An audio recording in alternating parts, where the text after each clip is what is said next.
அல்ஹம்துலில்லாஹ், எல்லா புகழும் புகழ்ச்சியும் ஏக இறைவனுக்கு. தேவைக்கான விருப்பமே ஆசை. தேவைக்கு அட்பாற்பட்ட திருப்தியற்ற விருப்பம்தான் பேராசை. ஏன்னா எல்லா சித்தாந்தங்களிலும் பேராசையை ஒரு பாவமாக சொல்லுவாங்க. அதுக்கு இன்னொரு சில பேர் சொல்லுவாங்க துன்பத்துக்கு காரணமே பேராசைன்னு சொல்லி. அந்த அளவு பேராசையை ஒவ்வொரு சித்தாந்தங்களும் சொல்லிக்கிட்டு தான் இருக்குது. ஆனால் நபிகள் நாயகம் ஸல்லல்லாஹு அலைஹி வஸல்லம் சொல்றாங்க, ஆதமுடைய சந்ததிக்கு ஒரு ஓடையளவு தங்கம் கொடுக்கப்பட்டிருந்தாலும் இன்னும் ஒரு ஓடை தங்கம் இருந்தால் நல்லா இருக்கும் என்று சொல்லி அவன் விரும்புவான். ஆனால் அவனது வாயை மண்ணை தவிர வேறு ஒன்றும் நிரப்பாதுன்னு சொல்லி சொல்றாங்க. ஏன்னா அந்த பேராசை அவன் இன்னும் வேண்டும் வேண்டுங்கிற எண்ணம் அவனை என்ன செய்யாதான், அது முடிவுக்கு வராது. அந்த அளவுக்கு என்ன செய்யும், அவனோட பேராசை இருந்துகிட்டே இருக்குன்னு சொல்லி சொல்றாங்க. மனிதன் இன்னைக்கு எப்படி இருக்கிறான், இந்த உலகத்துல நாங்க நிரந்தரமாக வாழ போறோம்னு சொல்லி அவன் என்ன செய்யறான், எல்லாத்துலயும் பேராசை கொண்டு ஒரு திருப்தி இல்லாமல், இந்த உலக வாழ்க்கை திருப்தி இல்லாமல் ஒரு சந்தோஷத்தை இழந்து வாழ்ந்துகிட்டு இருக்கிறத நாங்க பாக்குறோம், கண் கூட பாக்குறோம். ஏன்னா அதுக்கான காரணம் பாருங்க, பேராசையில தான் நிறைய லஞ்சம் கொடுக்கிறான், மற்றவங்களுக்கு மோசடி செய்யறான், துரோகம் இழைக்கிறான், மற்றவங்க உரிமைகளை கை வைக்கிறான்.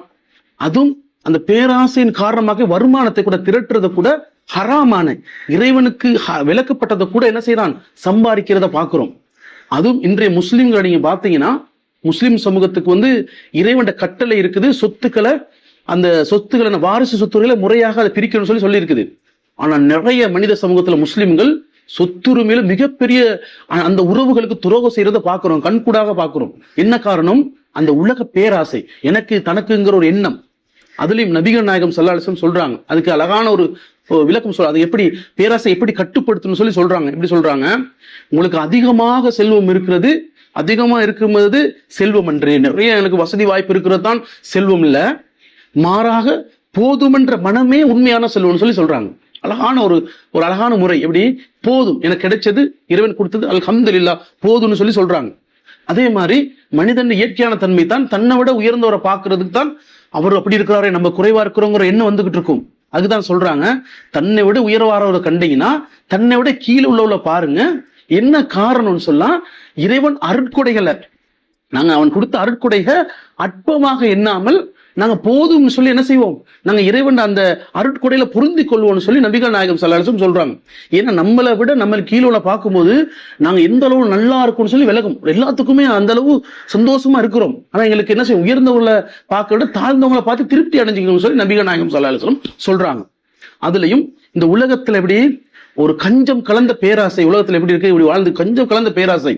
இதுக்கு நாங்க சில வழிகளை பார்க்கும்போது நாங்க என்ன செய்யலாம், தான தர்மங்கள் செய்யலாம் நிறைய பேருக்கு. அதே மாதிரி அன்பளிப்புகள் செய்ய முடியும், ஒவ்வொருத்தருக்கும் அன்பளிப்பு செய்யலாம். ஒரு நாட்டுல வாழும்போது அதுல வருமான வரிகள் கட்டலாம். ஏன்னா வருமான வரி கட்டும் போது எங்களுக்கு ஒரு நம்பிக்கை வரும், யாரோ மனித சமூகத்தை இதெல்லாம் என்ன செய்ய ஹெல்ப் பண்றோம், நாம் சம்பாதிக்கிற முறையை சரியாக சம்பாதிக்க வேண்டும், முறையாக அதை எடுத்துக்கொள்ளணுங்கிற எண்ணம் எங்கிட்ட இருந்துகிட்டே இருக்கும். அதுக்கு நபிகள் நாயகம் ஸல்லல்லாஹு அலைஹி வஸல்லம் சொல்றாங்க, ஏன்னா மனிதன் என்ன செய்யும், மறுமை மறந்த இன்பத்தை தகர்க்கக்கூடிய மரணத்தை அதிகமாக நினைவு கூறுங்கன்னு சொல்லி சொல்றாங்க. இப்படி நிறைய என்ன செய்யும், அந்த இன்னொரு வாழ்க்கையை நாங்க அன்னை வாழ்க்கையை தயாராகும் இந்த உலகத்திலே மூழ்கி என்ன செய்யும் நாங்க நினைச்சுக்கிட்டு இருப்போம். ஒவ்வொரு நாளும் நீங்க மரணத்தை நினைவு கூறுங்கன்னு சொல்லி சொல்றாங்க. அதோட காரணம் நாங்க பாக்குறோம், உலகத்துல எந்த நேரம் என்ன செய்யும், ஒரு பேராசைங்கிறது ஒரு மனித சமூகத்தை என்ன செய்யும், மார்க்கத்துட்டு ரொம்பமாக தூரமாக்கிறோம். அதுக்குதான் சொல்றாங்க, ஒரு ஆட்டு மந்தைக்குள்ள ஒரு பசிச்ச 2 ஓநாய்களை நாங்க அதுக்குள்ள பசிச்ச ஓநாய்களை உள்ளுக்கு அனுப்பணும்னா எப்படி அந்த ஆட்டு மந்தைகளை நாசமாக்குமோ, அதே மாதிரி நமது அந்த மனிதன் அந்த செல்வத்தின் மீதுல பேராசையும் பதவி ஆசையும் தனது மார்க்கத்தை விட்டு தூரமாக்கும், நாசமாக்கும் சொல்லி நபிகள் நாயகம் ஸல்லல்லாஹு அலைஹி வஸல்லம் சொல்றாங்க.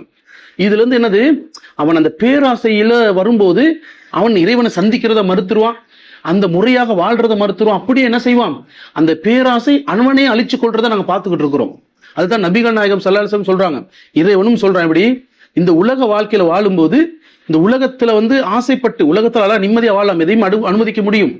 அந்த உலகத்துல மறுமையை நாங்க என்ன செய்யணும், இந்த உலகத்திலையும் சந்தோஷமான வாழ்க்கை வாழணும், மறுமைக்கு நாங்க என்ன செய்யணும், வாழ்க்கைக்கு தயாராக இருக்கணும். அதே மாதிரி நரக நெருப்புல பாதுகாக்கும் கேட்டுக்கொள்ளணும் இறைவன்கிட்ட. அந்த மாதிரி தான் எங்களோட வாழ்க்கையை அமைச்சு கொள்ளணும். ஏன்னா ஆசைப்படுறது இஸ்லாம் எங்கேயும் தப்புன்னு சொல்ல, பேராசைப்பட்டு அடுத்தவர்களுக்கு என்ன அநியாயம் செஞ்சு தாமும் அநியாயம் செஞ்சு வாழக்கூடது தான் இஸ்லாம் என்ன செய்து அந்த அந்த பேராசையை செய்யக்கூடாது என்று கூறி எனது உரையை முடித்துக் கொள்கிறேன்.